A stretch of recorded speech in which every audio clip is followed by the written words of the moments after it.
एक मोठी बातमी समोर येते। एअर इंडिया आता प्रवाशांना तिकिटाचा पूर्ण परतावा देणार आहे। पहलगाम हल्ल्यानंतर श्रीनगरला जाणाऱ्या अनेक पर्यटकांकडून बुकिंग हे रद्द करण्यात आलंय आणि अशा प्रवाशांना आता एअर इंडियानं मोठा दिलासा दिलाय। आताची महत्त्वाची आणि मोठी बातमी आपण पाहतोय। एअर इंडिया आता प्रवाशांना तिकिटाचा पूर्ण परतावा देणार आहे।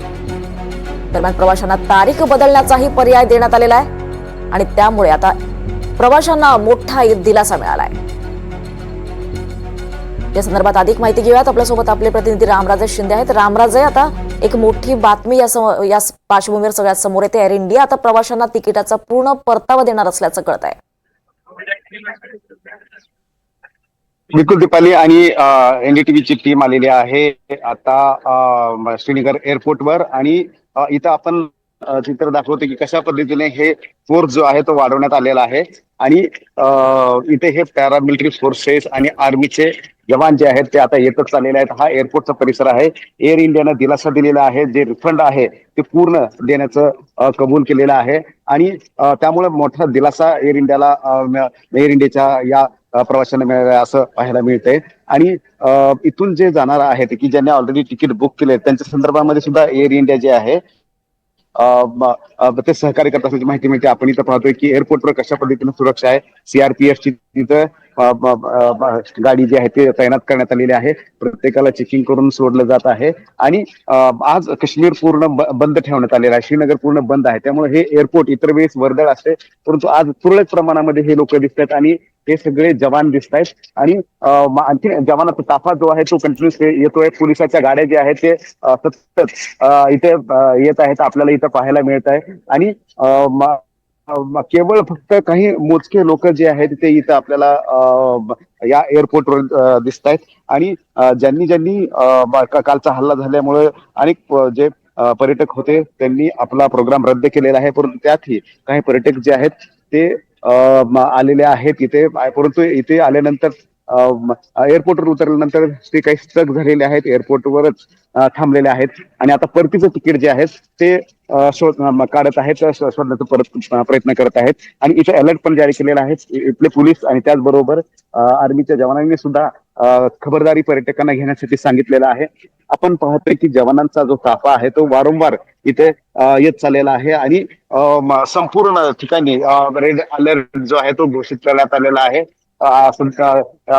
जिकडे पाहावं तिकडे या आर्मीच्या गाड्या आपल्याला दिसत आहेत, गस्त घालताना या गाड्या आपल्याला दिसत आहेत आणि हेलिकॉप्टरनं सुद्धा आपण पाहतोय की इथे गस्त जी आहे ती घातली जाते।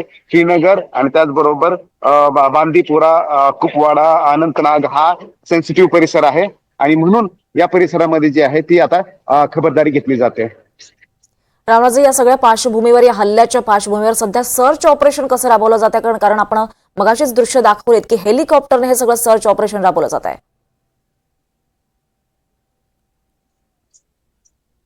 बिलकुल, मारेकऱ्यांना, दहशतवाद्यांना शोधण्यासाठी हे सर्च ऑपरेशन आहे आणि सर्व पातळीवर हे सर्च ऑपरेशन आहे।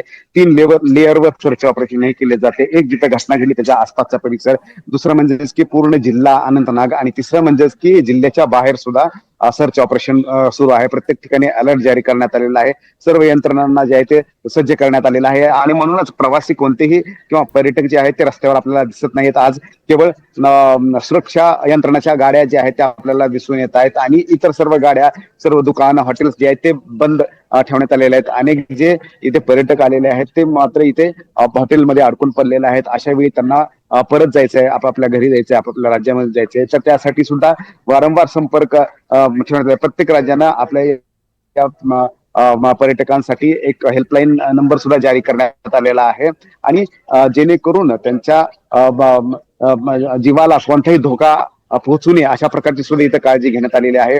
पोलीस यंत्रणा पण सज्ज झालेली आहे। अमित शाह हे काल रात्रीपासून इथं ठाण मांडून आहेत, बैठका त्या घेतल्या जात, सकाळपासून बैठका चालू आहेत। शक्यता आहे की अमित शाह पहलगामचा दौरा करतील आणि मग त्यानंतर मग कशा पद्धतीने रणनीती असणार ते पाहावं लागणार आहे। रामराजे, पहलगाम मध्ये किंवा त्याच्या आजूबाजूच्या परिसरात सध्या कशी परिस्थिती आहे? तणावपूर्ण परिस्थिती असेल, नेमकं सध्या काय चालू आहे, कशी परिस्थिती आहे?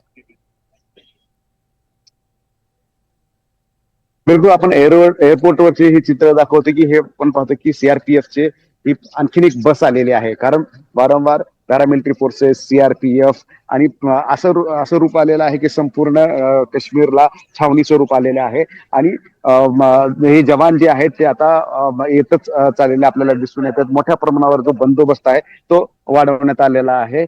इतर वेळी एअरपोर्टवर वर्दळ दिसते, परंतु आज एअरपोर्टवर कोणतीही वर्दळ आपल्याला दिसत नाहीये. केवळ फक्त जवान दिसत आहेत आर्मी मधले. आणि दुसरीकडे म्हणजेच की सुरक्षा व्यवस्था जी आहे ती आहे. आणि इतर वेळेस इथले बाजार खुले असतात. आणि श्रीनगर म्हणल्यानंतर प्रत्येक पर्यटक जो आहे तो श्रीनगरमध्ये अगोदर येतो, डल लेक बघण्यासाठी येतो. परंतु आज हॉटेल्स आणि त्याचबरोबर जे पर्यटन स्थळ आहेत ते ओसाड पडलेले आहेत. कर्फ्यू लावल्याची इथं आज परिस्थिती आहे. त्यामुळे इथले जे स्थानिक आहेत ते सुद्धा बाहेर निघत नाहीयेत. विद्यार्थ्यांना सुद्धा शाळा ज्या आहेत शाळेमध्ये जाता येत नाहीयेत. आणि बंदोबस्त जो आहे तो अतिशय कडक करण्यात आलेला आहे. आणि एक सर्च ऑपरेशन पण एक प्रकारे सुरू आहेत. आणि त्याचबरोबर जे काल इथे आले होते आणि त्यांच्याशी संपर्क होऊ शकला नाहीये किंवा बातम्यातून जे नावं ऐकलेली आहेत जखमीची मृतांची, त्यांचे नातेवाईक सुद्धा आता इथे पोहोचत आहेत. आणि त्यांच्यासाठी सुद्धा सरकारने एक वेगळी सोय केलेली आहे. त्यांना घेऊन हॉस्पिटलपर्यंत नेण्यासाठी सुद्धा एक वेगळी सोय केलेली आहे. निश्चितच रामराजे, याचे प्रत्येक अपडेट्स तुमच्याकडनं घेत राहू. तुर्तास धन्यवाद या सगळ्या सविस्तर माहितीसाठी.